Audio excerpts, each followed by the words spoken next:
context of resistance, I wondered if you would speak to, what we've seen in the last couple of weeks, maybe months, about, women speaking out, calling about sexual harassment, and this sort of amazing thing that powerful men's careers are crumbling as a result of it.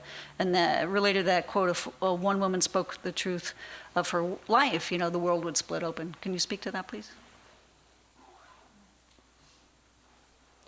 Yeah, of course, this is endemic throughout the culture. I taught last spring in a women's prison, and sexual abuse in women's prisons is rampant.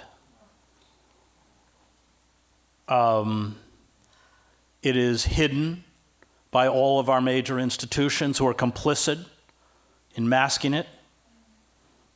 My son went to Colgate, and he was an athlete, and he was in the locker room, and he heard about the hazing and the date rape of the fraternities, and he went out and wrote a huge investigative piece about what was taking place in the fraternities, which the school paper published. And then, of course, the firestorm hit, especially from the alumni. He was banned from writing for the paper. They actually sent him an email banning him. But what was so disturbing was that the sole obsession of the Colgate administration was to cover it up, like every college. So while this is healthy and encouraging, I think we haven't begun to deal with the physical assaults that are carried out on women everywhere.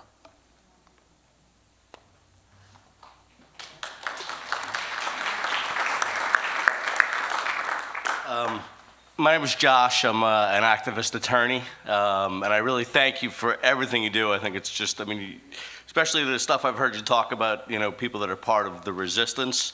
We are human too at the end of the day, and we need, people like you to be like, keep doing what you're doing. We appreciate what you're doing.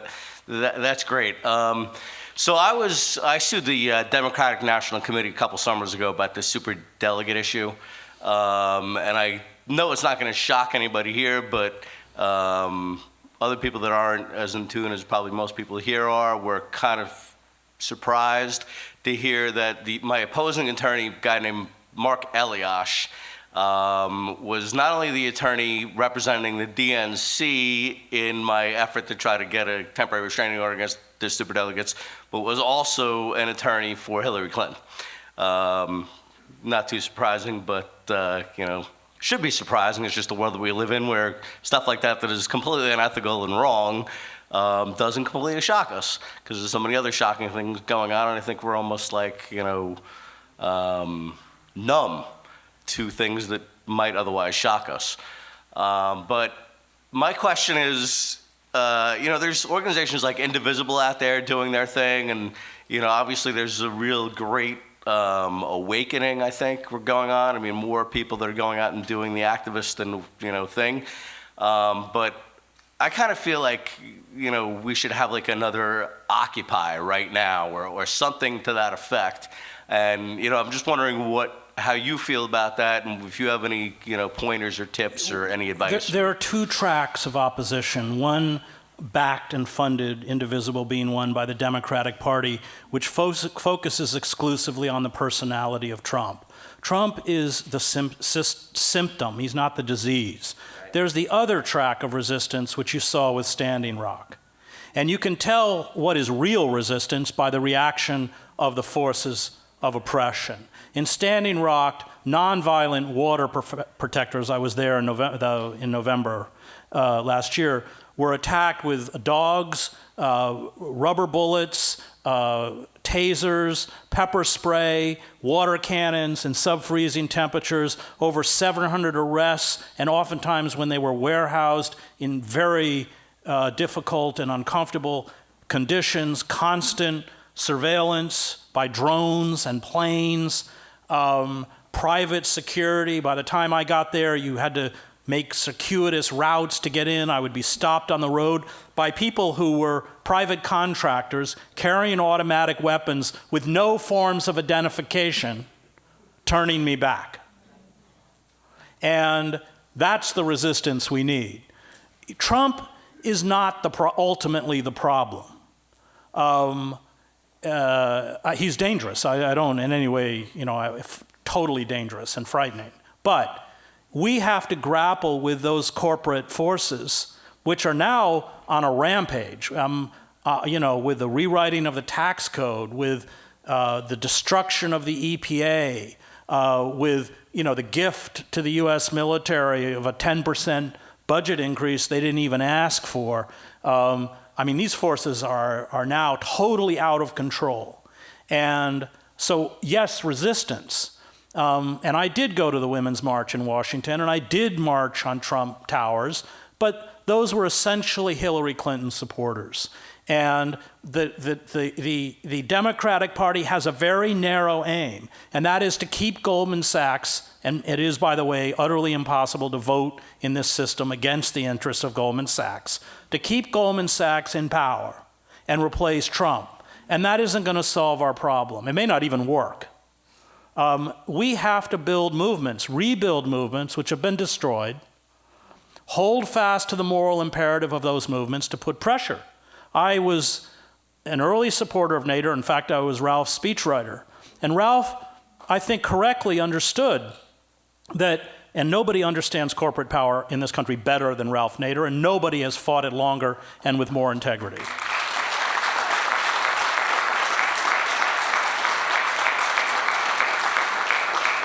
But from the beginning, Ralph said the only hope we have left is to pull 5, 10, 15 million people into the party to oppose the Democrats, to frighten them into responding.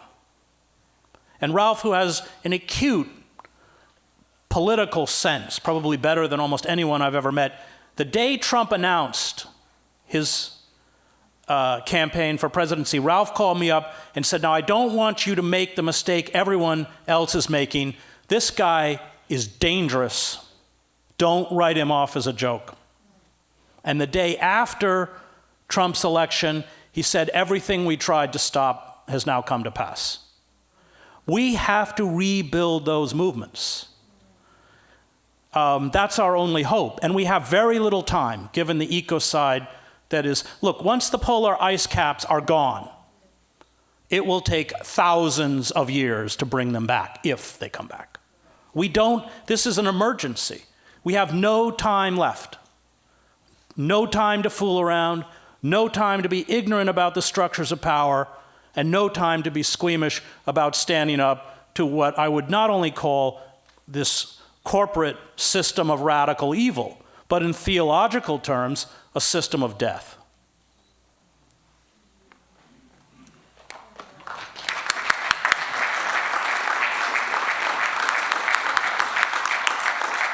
Thanks for your very inspiring speech. I have a question about resistance that's kind of a follow-up to the question of the gentleman in the red shirt.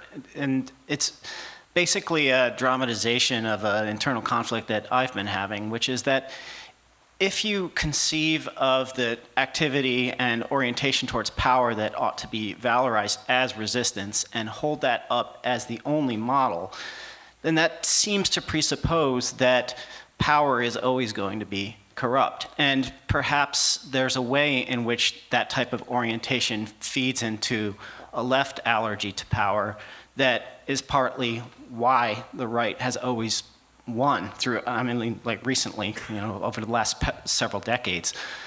And so my question is, do you think that the left ought to be talking about words like hegemony, about seizing power, and perhaps even in a way that doesn't necessarily involve having to bring all the Trump supporters along? Well, it's basically like, okay, you're ecocidal, so you deserve to be disenfranchised, and perhaps we can work to address your problems for you. Obviously, you want to put people in power who are open, amenable, and rational. However, those putting, let's say, a Bernie Sanders in power is useless without movements, because you have all this power coming from ExxonMobil and Raytheon and Halliburton and Citibank and our only power is our organization, is our ability to organize. And if we give that up, it doesn't matter who's in power. So, what is it? Go back and read the history of the New Deal. Roosevelt was not, like Abraham Lincoln in slavery, by the way, was not, some enlightened oligarch who wanted to help. He had pressure. The Communist Party, which we've kind of written out of our history, the Progressive Party, the old CIO, these were powerful forces. And there's a letter, a private letter, that Roosevelt writes in the early 30s to his fellow oligarchs, which says, in essence, we better give up some of our money now, because if we don't, there may be a revolution and we may lose all of it. And that's how we got the government providing 12 million jobs in public works and Social Security. But those movements are gone. And we're utterly disempowered. We have to reclaim our power. And so, yes, we want to support progressive candidates, socialist candidates, but not at the expense of the integrity of our movements, and with an understanding that power always corrupts. Because those who get into positions of power, look at the Clintons. I mean, they mainstream this stuff like addicts. I mean, once you get into power, it is intoxicating. And I think for those of us who care about social justice and care about movements, I mean, who was the most powerful figure in 1968 in America? It was Martin Luther King. Because when he went to Memphis, 50,000 people went with him. And we know Johnson was terrified of King, especially when he denounced the Vietnam War. And that's, Eugene V. Debs, which is why Wilson sent him to prison. Why the FBI and Hoover shut down the Wobblies and closed Appeal to Reason and the masses, and they were terrified. And that's what we've got to go. We've got to regain that militancy, that moral integrity, and rebuild those movements, and not be fooled by thinking that, we've elected some savior. Ella Baker got it. We don't need strong leaders. We need strong people. Thanks.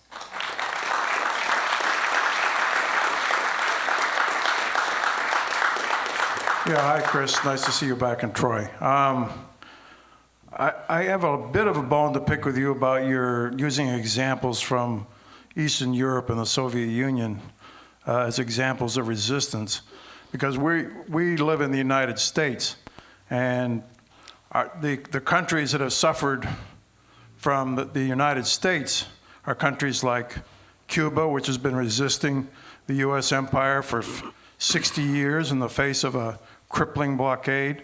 Right now, the people of Venezuela are on fire and resisting. Of course, you know about Central America. You were there. So I would encourage you to not be afraid to use these examples as opposed to Eastern Europe. I know you were there too, but the Americans have to start realizing that, Irish Americans have to realize that Cuba is the Ireland for the United States.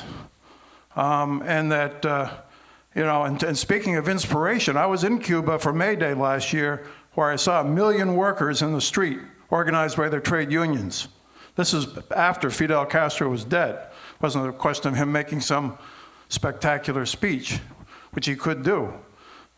That resistance is still ongoing, and Americans need to be aware of it and not flinch from our own role in our own hemisphere.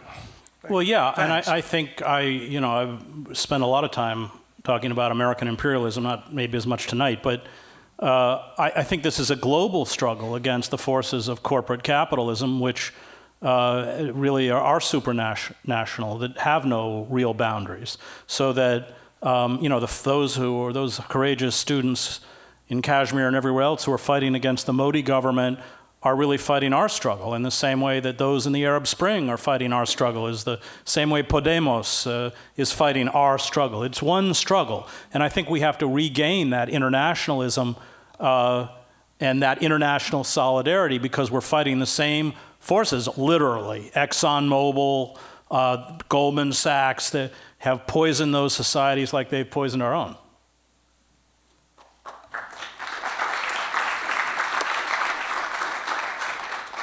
I gotta say, it's really nice to see you in person. I've only seen you in videos, and I've seen where you talked about being from New York, and how New York comes back to life in the summer. That was the first speech I ever saw from you, by the way. I'm a vet, Air Force vet. I'm the son of a World War II vet.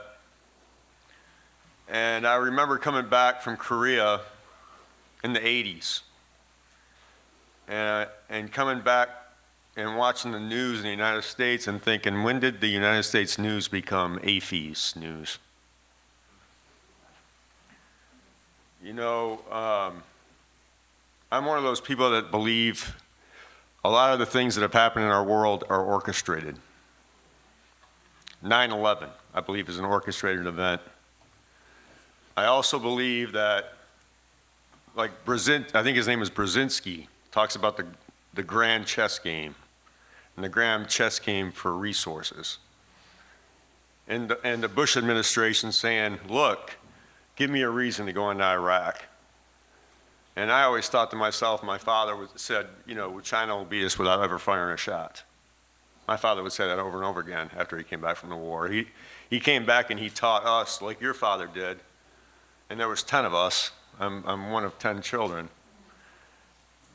He wasn't a bigot against the Germans coming back from World War II, and this is a man that was part of the Normandy invasion. He wasn't a bigot against blacks. He wasn't a bigot against any race, Japanese. And you think somebody coming back with that kind of shell shock would be, especially since it took him years to get over it before he got married and had 10 kids. You know, Naomi Wolf talks about the 10 steps to bring down a democracy. My question to you is, in any way, do you believe what's happening in our world and in our government is not just radical Islam rebellion, but orchestrated by our own government? You mean in terms of jihadism and these attacks? Almost like they know something we don't about the resources of the world, and they're going to do anything to get them. Yeah, well, I mean, this is the core of why empires exist, which is to take control of natural resources and exploit cheap labor. That is what all empire is about. And they have all sorts of wonderful ways to cover it up and make it, you know, the white man's burden, and you know, exporting democracy. And you know, one of the most ridiculous was liberating the women of Afghanistan through the 101st Airborne.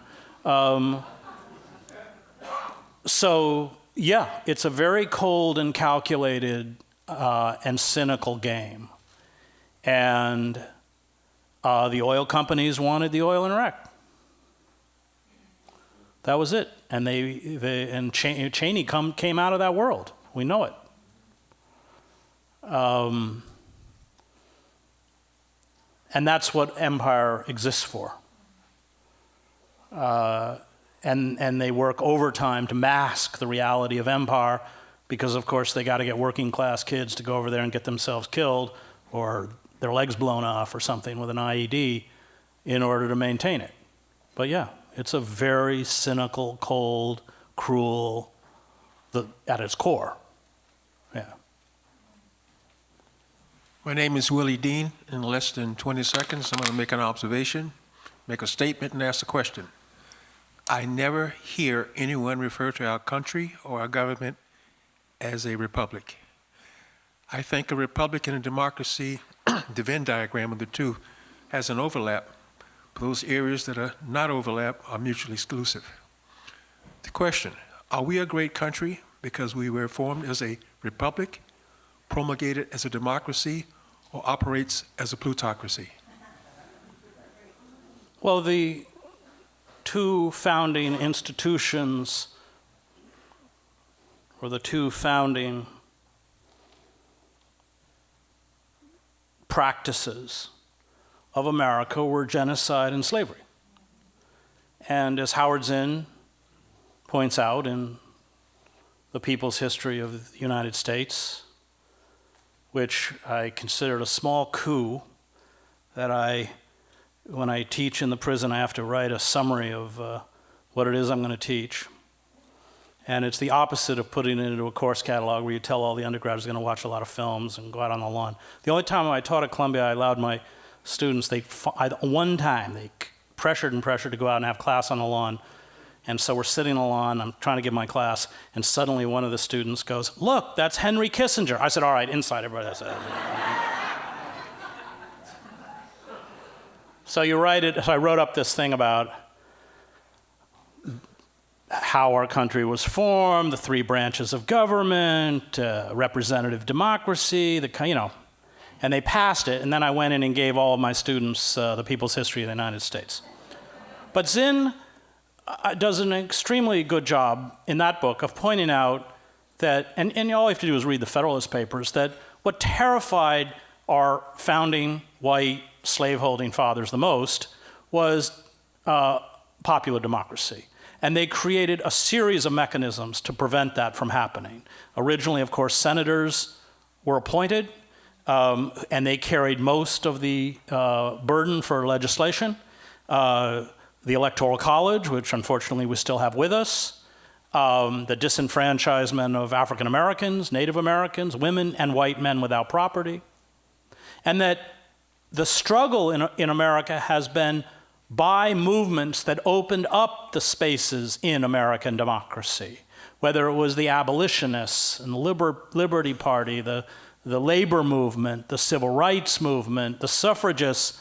All of them fought to open up that space so that what democracy we had didn't come from our deified founding fathers. And somebody should go back and read what they wrote about doing to Native Americans. It's absolutely blood-curdling. And Washington became the richest man in the United States by seizing Indian land and selling it to speculators. It came from those movements. That's the reality of America. And that's a reality that even established historians who, write these gigantic tomes about Teddy Roosevelt or, these kind of hagiographies of great white men really mask.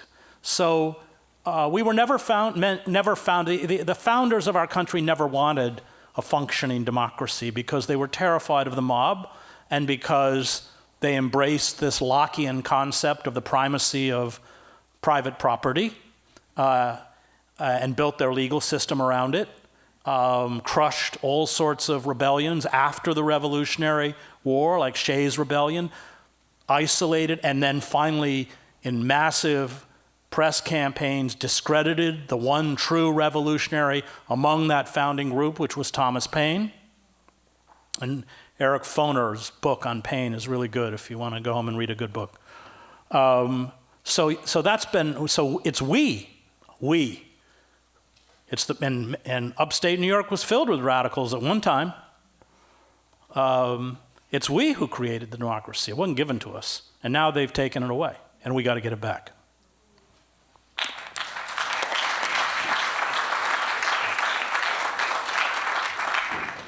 Thank you, Chris. The book, Death of a Liberal Class, transformative for me, along with The Revolt of the Elites by Christopher Lasch. I'm going to read something from Mother Jones. It's just one sentence, and I would ask you to respond. Sometime in the next 40 years, robots are going to take your job. Well, it's not even 40 years, as anyone who works in an Amazon warehouse will tell you. It's automation. Look, capital has two goals: the maximization of profit and the reductions in the cost of labor. That's it. And they do that by offshoring, outsourcing jobs, and automation. Can I just ask a kind of a clarity question? What are we going to do with the millions and millions of people that will lose their jobs? 3 million truckers, as one example. Yeah. Well, it's called a guaranteed minimum income.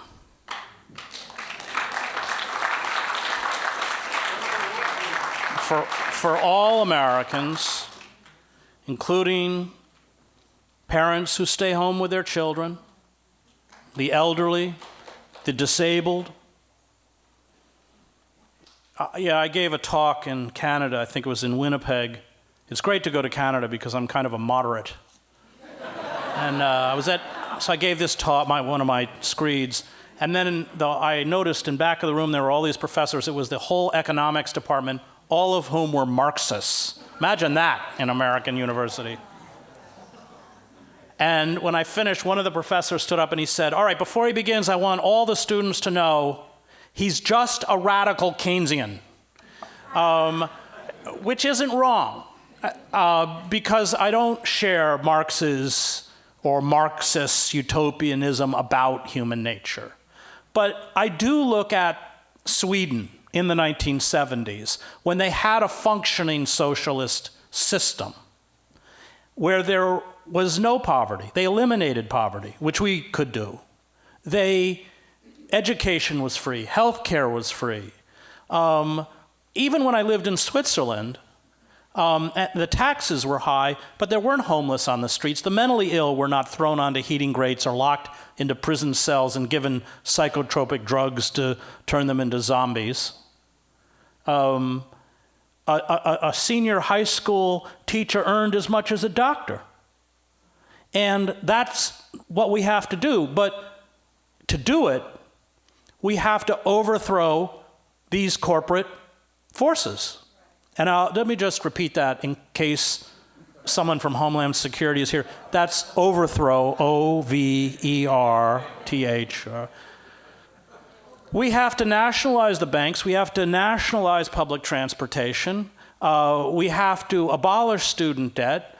We have to create a guaranteed income. We have to create a rational. These are radical transformations. And then we have to gear the society to saving ourselves from ecocide. And I think the evidence is in that the ruling elites don't have any interest in doing any of it. So it's up to us. Because either we are going to carry out the most radical transformation in human history, or we're going to go extinct. That's it. So that's our choice. Good evening, and I thank you so much for coming. I've read your books, I've been following you, and I've been excited all week to hear what you have to say. I have two questions, but first I want to share there's a Spanish proverb I love, it's a lot of cultures, is he who tells the truth should keep one foot in the stirrup. And so... Well, that's better. That's better than Socrates, Yes. who said that if you try and tell the truth to the mob, they'll kill you. So, I was reminded of the movie The Year of Living Dangerously about the Sukarno coup, and the mantra in there was, "What must then we do?" And so I have two questions. One's a quick one because I can't figure this out, but it's probably because I know the answer. I don't want to know the answer. Is why do you think Bernie didn't go for a third party and take it all down? Because I think he could have. But my second and longer question, and I don't think you're going to get to it all tonight, but I really want to challenge you to start to do this. I'd like to read your thoughts on this. As a social worker and an activist, we try to partialize the problem, break it down. So you got goals, objectives, and bits and pieces. Because when you say, we have to do movements and we have to resist, it really needs to be broken down more than that. And the problem is that there's so much of a swirl of so many issues and so much difficulty and who do you work with and what do you do, that it's actually, the choices and the alternatives are really overwhelming. And so I guess I'd like to ask you if you could start to tell us tonight and in the future, is break it down into more manageable chunks, directives, tactics, suggestions, because I think I would really appreciate more of that sort of, I guess it would be, political tactics, organization, et cetera, that we can do in the ground level, grassroots level. I would really appreciate that from you. well, first on the issue of Sanders. So the night before the climate march in New York, I spoke with Bernie, with Shama Sawant, the great socialist city councilwoman in Seattle, and Bernie hadn't announced yet. And Shama and I pushed him on saying, you have to run as an independent. And Bernie's answer was, I don't want to end up like Ralph Nader. And what that answer said was this: if I step out and defy the Democratic Party, the Democratic Party establishment will destroy me. It will push me out of my Senate seat. It will discredit me, and I will become a pariah. That was not a wrong assessment. That's what they would have done. But at that decision, Bernie failed. Because if we're going to build an alternative movement, it is not going to happen in one election cycle. And Bernie's quote-unquote revolution ended up Bernie traveling around the country telling everybody to vote for Hillary Clinton. And it was for that reason, not that it would have made any difference or that he even cared, but I wouldn't endorse him. The other problem with Bernie is that he did not address the fundamental issue that is causing the destruction of the United States, and that is called militarism. And it used to be, many of you remember, that there were lone Democratic senators like Proxmire who would at least challenge certain weapons systems. That's gone. The Pentagon gets weapons they didn't ask for, even weapons they didn't want. And what's happening is like the Roman Empire that was, I think, running a 1 million-man army, the internal guts of the empire crumbling. And rather than respond by addressing chronic underemployment, unemployment, and all these numbers, by the way, are fixed, completely mendacious. I mean, real unemployment is probably running 20%. Because you can work, 28 hours a week at Walmart, which I think is what the average Walmart worker works. You're still below the poverty line. The Walton family provides you with applications for food stamps because you get it. The Walton family makes $11,000 an hour. And, so we can subsidize their fortune, but you're counted as gainfully employed. And then, of course, if you stop looking for, et cetera. So if we don't confront the military establishment, nothing's going to change. We've got to destroy it because it's destroying us. And what they're doing is bringing back the harsh forms of control on the outer reaches of empire to the homeland. Militarized drones, militarized police, wholesale surveillance, lethal force against unarmed civilians, especially people of color. And that's what happens. Thucydides writes about it. In the breakdown of the Athenian Empire, he said the tyranny Athens imposed on others, it finally imposed on itself. And Bernie wouldn't address that issue. So he's kept his Senate seat. It looks like he's going to try and run again in the Democratic primaries. But I don't believe that I think the Democratic Party will never allow, but they'll allow him to run, of course, because he funnels energy and hope and resources into what my mind is a dead end.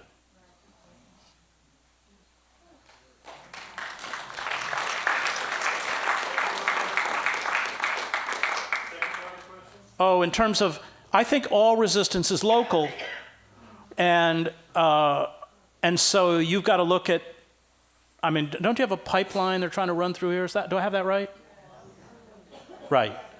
Right, several. So I was in Boston. They're also trying to run and a power line. So we were sitting around with a bunch of activists. They said, we've written petitions, we've tried to go to court, and nothing's worked. I said, well, you've got to buy old cars, and when the construction equipment comes in, you've got to drive those cars into the streets, take out the batteries, and walk home. I think that I'm obviously for nonviolence, but I am for non-cooperation and obstruction of those forces that are, without exaggeration, trying to kill us. And I think that we have a moral responsibility to our children. Look, even if we fail, let's stand up so that our children will look back at us and say, they tried. Let's at least do that.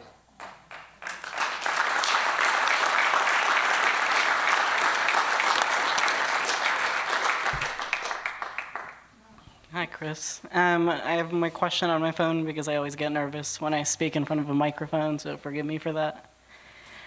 I've been trying to find a way to see you speak in person now for a few years.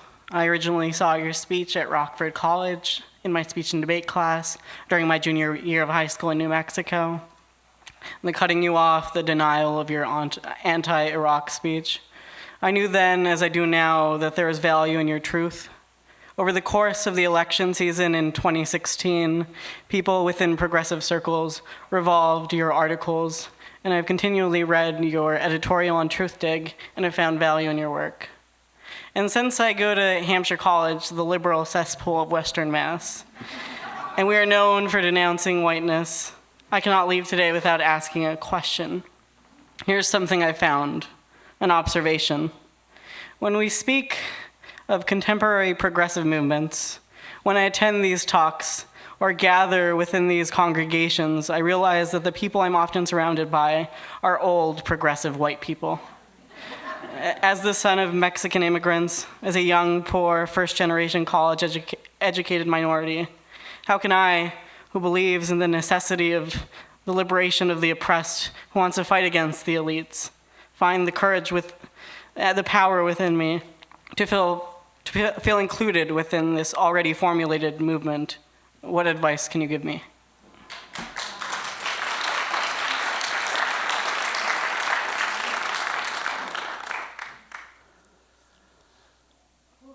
Part of the reason that your observation is correct, that those of us, I have to include myself, who champion this position are older, is historical memory that we have that has been erased for the wider culture. And I think that there's no shortage of people in this room who, like myself, even though I was a boy, were formed by the 60s, which was the last period of open, direct democracy in this country, and which, with the Powell Memo of 1971, the corporations set out to destroy what Samuel Huntington called the excess of democracy. So I think a lot of it is historical memory that the state has quite effectively obliterated. But since we were there, I think that's part of it. The other issue, and this is really directed at progressives and liberals, is that too often oppression is an abstraction. They may speak against oppression, but it's not a real experience. They have no tangible experience with it. And I think that's very dangerous. And all of my life, I have, as a reporter, been in the developing world, Latin America, the Middle East. I covered the war in Yugoslavia, months of my life in Gaza. Because, especially as a white male, privileged American male who was working for the New York Times, I had to remain in close contact with the oppressed, not just to tell their story, although that's what I tried to do, but because, and we can go back to Kierkegaard's understanding, I realized that if I didn't build real relationships with the oppressed, that the empathy as an abstraction would become very dangerous and often transform itself into an intolerant moral purity. And so when I came back to the United States, again, I teach in a prison for that reason. Days of Destruction, Days of Revolt, which I did with the great cartoonist Joe Sacco, is written out of the poor. So 2 years we were in the poorest parts of the country, including Camden, New Jersey, which per capita is the poorest city in America, Immokalee, Florida, with the produce workers, all of whom are from Central America and Mexico. And I think that, what is it that, despite everything around us, what is it that finally drives us? Or I can speak for myself. It's anger. Not hatred, but anger. And as Augustine said, hope has two beautiful daughters, anger and courage. anger at the way things are, and courage to see that they don't remain the way they are. But that must come by building real relationships. When I walk out of that prison, and I've taught in this maximum security prison now for many years, so I've built close relationships, not only with some of my students, but their families. I can walk out. How can I go home and not be angry? How can I go home and not do everything I can to break this system of neo-slavery? So I think, and also, it's a matter of sustaining hope. We can't sustain hope in the abstract. It can't be an abstraction. It has to be embodied in the face of someone you care about who is suffering. And just as an aside, I taught a class a few years ago, a drama class, and we read August Wilson and Dutchman, Baldwin, and I said to my students, it wasn't premeditated, I said, why don't every week you write dramatic scenes about your life? And I went home that night, 28 students. I went home, I started reading through the papers, and this stuff was unbelievable. And not only in terms of the power of the story, but often in terms of the quality of the writing. And that happened the next week and the week. And finally, I was supposed to be writing Wages of Rebellion, and don't tell my publisher, I canned it for 4 months and then begged for an extension. And the only way you can add another night in the prison is to sign up or present a list of those students in your class who need remedial help. So I turned in the entire class list, which didn't thrill them, but they all had to show up another night. And we wrote this play. It's called Caged.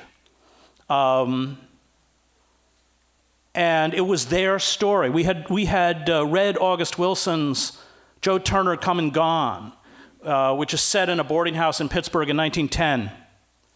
And it's African-American families coming north, still suffering from the trauma of slavery, trying to find family members.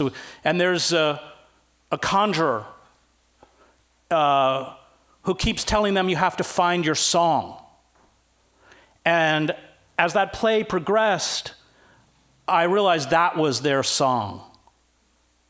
And some of the stuff that came out, I remember one class, I said, I want you all to go home and write just a moment that you remember of speaking with your mother. And after the class, one of my students came up and said, well, what if we're a product of rape? And I said, well, Timmy, that's what you have to write. So he writes for the first time in the prison, because you don't cry in a prison, you don't show emotion in a prison, you don't even touch in a prison, in a male prison.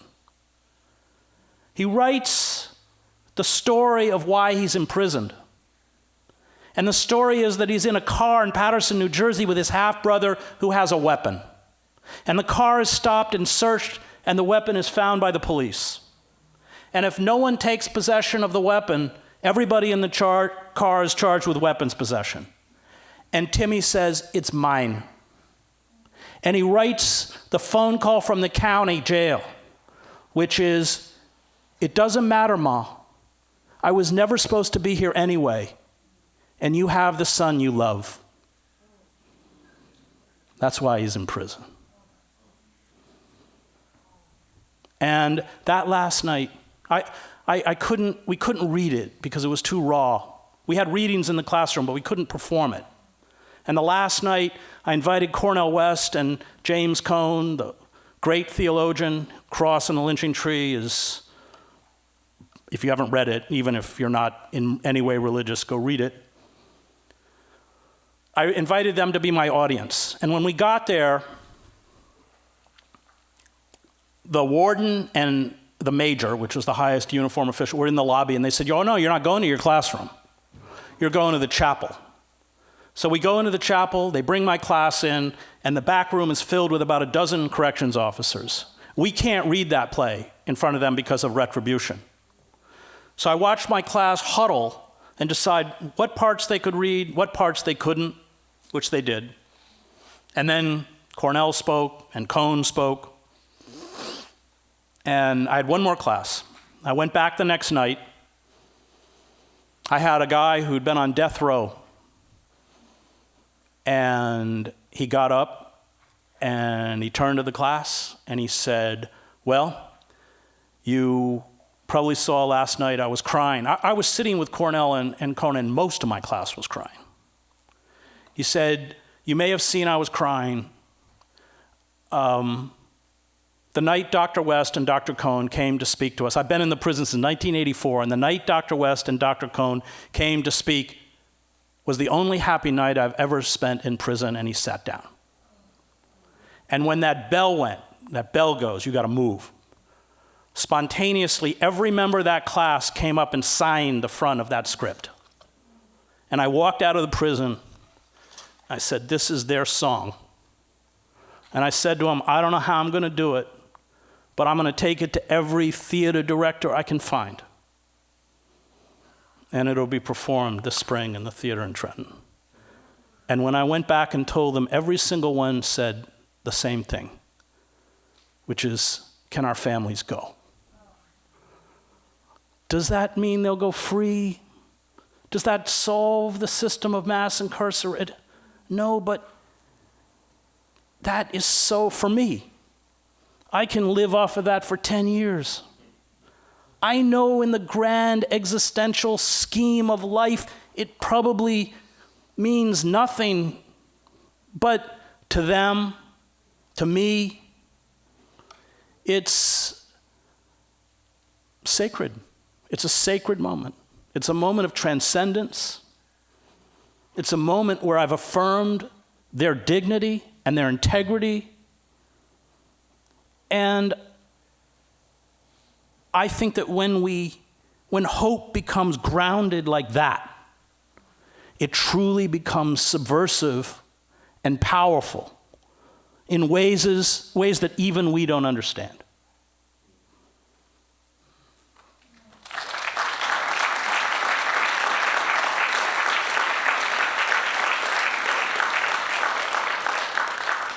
Hello. Thank you very much, Chris. I'm a big fan, and I'm especially thankful for the work you did with Dr. West, suing the Obama administration over the NDA 2012, and thank you for that. And so I was very heavily involved in the Occupy movement, and I remember an article that you had created called "Cancer Within Occupy" was like very divisive, like within the movement, and actually was like a bit of a fulcrum of which a lot of the people that I knew that were heavily involved ended up like splitting apart. It was also during the militant police crackdown on all of the occupations throughout the US. And you know, black bloc tactics, although not something that I do myself, is something that I deeply appreciate. You know, de-arresting people, you know, I think somebody threw a bottle at a cop or something. I think that was your biggest complaint in the article. And I just wanted to ask, you know, now that we're living in the Trump era, now that we've seen the complete militant shutdown of, you know, the mass democratic uprising that was Occupy, do you have any second thoughts on the diversity of tactics? And then also one more thing, just if you could speak at all to the J20 defendants. There's 200 people that are facing about 75 years. 75 years in prison. Well, let's go back to the NDAA. I don't know if everyone knows it, but this is Section 1021 of the National Defense Authorization Act, which Obama signed into law at midnight on December 31st, 2011, which overturned the 1878 Posse Comitatus Act, which prohibited the U.S. military from acting as a domestic police force. Section 1021 allows the military to seize American citizens, people who are deemed to be terrorists, supporters of al-Qaeda, or quote-unquote associated forces, whatever that is, strip them of due process and hold them indefinitely in military facilities, essentially carrying out acts of extraordinary rendition against U.S. citizens on the streets of American cities. So, 2 weeks after Obama signed this into law, the lawyers Bruce Afron and Carl Mayer and I sued President Obama in a case called Hedges versus Obama in the Southern District Court of New York. Much to the consternation of the Obama administration, we won. And I'll tell you a little inside story here. So Cornel West is such a magnificent human being. He sat with me for the whole trial. And because it was Hedges versus Obama, I was up there for 5.5 hours, and the federal attorneys had to destroy me. If they destroyed me, I had no standing, I couldn't bring any case. And I'm not a lawyer, so I don't know the tricks, you know. I mean, they got lots of tricks. Legal alleys, they'll lead you down to destroy you. So, I mean, that 5.5 hours drained. I was actually supposed to have dinner with James Cone. I couldn't. I just went home and collapsed. But right before I go up, Cornel says, by the way, anyone who knows Cornel knows that he loves George Clinton and Bootsy Collins, who are actually friends of his. So this is kind of an inside joke unless you don't know Bootsy Collins. So he said, well, have you thought about what you're going to say to the judge when you get up there? And I whispered, yeah, Judge, how about some of that Shiggy Wiggy? That's from a Bootsy Collins song. So, and then what happened was, so she issued an injunction against the law, a temporary injunction. And suddenly, her chambers, she did that on a Friday, her chambers were filled with lawyers from the NSA and all sorts of people who are now not out of the federal attorney's office. In the name of national security, had to be put back into place. And we knew they'd respond, but why would they respond so aggressively, so quickly? And I think it's because they already had US citizens, dual nationals in Bagram or other black sites, and they didn't want them out. And she, to her credit, Catherine B. Forrest, refused. And to the New York Times credit, by the way, the New York Times was one of the very few news organizations that covered the trial and then wrote an editorial in support of Judge Forrest's decision. And that Monday, they went to the Second Circuit and the appellate court, which we had to go to in the appeal, and they lifted the temporary injunction. So that's what so in that NDA case, in her opinion, she writes that this allows the government, she actually brings up the case of 110,000 Japanese Americans who were interned in World War II. She said it allows the government to criminalize an entire group of people and imprison them indefinitely without due process in military facilities. Who would they go for first? Muslims. Who would they go for second? Black Bloc, anarchists, Antifa. Without question. And I remain very critical of both Antifa and Black Bloc for this reason. Revolutions are fundamentally nonviolent movements. I mean, I was in Sarajevo during the war. I'm not a pacifist. We were surrounded by the Serbs, literally a trench system. We were being hit with 2,000 shells a day, constant sniper fire, 4 to 5 dead a day, 24 wounded a day. When I got there in 95, 45 foreign correspondents had been killed. My photographer was wounded 3 days after I got there. We understood that if the Serbs broke through those lines, a third of the city would be slaughtered and the rest would be driven into displacement and refugee camps. And that wasn't conjecture because that's what had happened in the Drina Valley and that's what had happened in Vukovar. So we knew. And at that point, the poison of violence, you're not immune from it, but you don't have a choice. But that's different. If foreign occupation, the independence war in Algeria, what's happening in Afghanistan, the foreign invader only speaks one language, you don't have a choice. Revolutions are not like that. And all the theorists of revolution, Crane Brinton, Jeffrey Davies, and others point out that no revolution succeeds unless a significant part of the ruling apparatus defects. That was true in Russia. So they send the Cossacks in to Petrograd to quell the bread riots. And the Cossacks join the protesters. The Tsar lasts another week in power. Erich Honecker sends an elite paratroop division in the fall of '89 down to Leipzig. The Communist Party authorities in Leipzig refuse to let them fire on the crowd. Honecker's out of power. That's how it works. And the language of violence is the one language the state can speak better than us. I mean, just on a practical level, unless no insurgency is successful, unless it has a border state that is willing to supply it with weapons and allow it to train. That was the role of Tunisia, for instance, in the war in Algeria. We don't have it. It's not practical. It won't work, aside from the moral implications. The only hope we have is a massive, nonviolent movement sustained civil disobedience and non-cooperation. And when you put Black Bloc and Antifa into, as we saw in Oakland, they were not much of a presence in Zuccotti, but they were in Oakland. When you put them into these groups, they do two things that are a gift to the state. First, they frighten away people who don't engage in those tactics. And that is the fundamental to any counterinsurgency campaign. You have to demonize the protest group to make them manageable. And then use them to perpetuate fear so that other people won't join them. And that is essentially, I think, the danger. The other problem is that they're not like the old like Emma Goldman, or so. They're not those kinds of anarchists. It's this kind of spontaneous catharsis. I mean, resistance is not about catharsis. It's about organization, discipline, and strategy. I mean, I'm not a Leninist, but go back and read Lenin. I mean, he certainly understood how to do a revolution, and he hated this anarchic violence, even though his brother, of course, was hung for the assassination plot on Alexander II.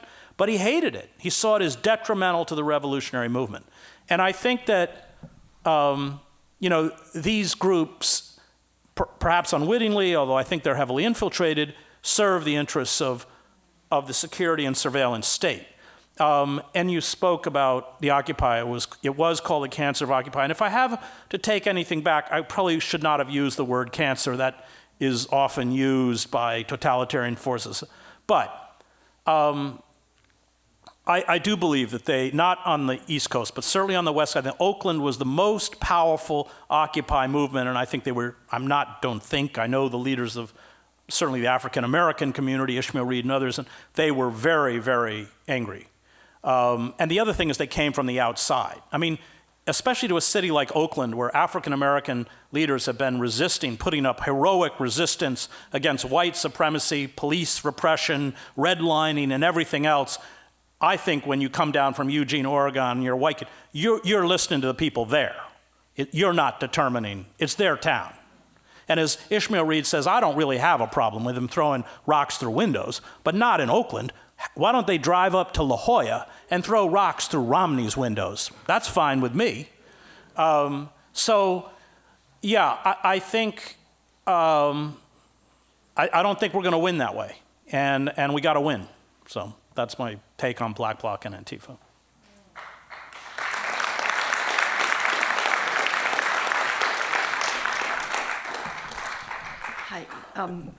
Hi. These people want to go home, man. This is the last question. Oh, okay. Okay, so... Don't forget your phone, even though it's a lot nicer than mine. Okay, this question, I'm kind of afraid to ask. I'm not really sure about it. But because we have become from citizens to consumers now, and this is now a corporatocracy. In addition to the things we do for resistance, hopefully nonviolent, one of the things that has been turning around in my brain for a number of years now is I've been wishing that we could have something like a Buy Nothing Tuesday or something where we fight back with our pocketbooks economically. And I think that will reach the people who are pushing us down. We'll send a message right directly to them. What do you think? I think the more we, in our personal lives, starve the corporate state, because 70% of the U.S. economy is driven off of consumption. So the more that we can impede their profits, the better, in any way possible. I think the problem is that it's probably better to try and organize that in Troy rather than nationally, because, and especially now with the complete consolidation of the media. I mean, CNN is a joke. It's not news. It's all Trump all the time, all Russian smoke and tweets and counter tweets, and it's just a carnival act. And they love it because they make a lot of money. They completely created, I mean, Mark Zucker, who runs CNN, ran NBC, he created the whole fictional persona of Trump under The Apprentice. It's the gift that keeps on giving. It's a symbiotic relationship. You have all these incredibly serious things happening around the world, from Yemen to mass shooting to, and of course the voices of the poor, which are half the country, are utterly invisible. I mean, it's like a giant gong show that never ends, in which, and CNN made more money last year than they've ever made, and they're set to make even more this year. So it's very cynical, and so I think that we don't have any platform, and the internet ain't going to work. But I think that all of those sparks have to begin at places like this, so that everybody in this room says, okay, on Tuesday we're not buying anything. I think that's, if we have hope, it's going to rise up organically from local acts of resistance. And I would really spend your energy focusing on Troy first. I mean, take over this city first. And that is a foothold. That's how it works. But I wouldn't get too involved in the national stuff. And you have, as Ralph says, part of the reason this place is so special is that all space is now privatized. Try going to the local mall, wherever there is one, and handing out, anything that isn't a flyer to buy more junk. So I think it's a great idea, but I think you really got to begin. Everything has to begin here, and that's up to you. And I drove 3 hours today. I spoke up at Hobart College, but I drove 3 hours today for a purpose, and that's because I think in organizations and communities like this is where it's going to come from. You're either going to save us or we're not going to get saved. Thanks.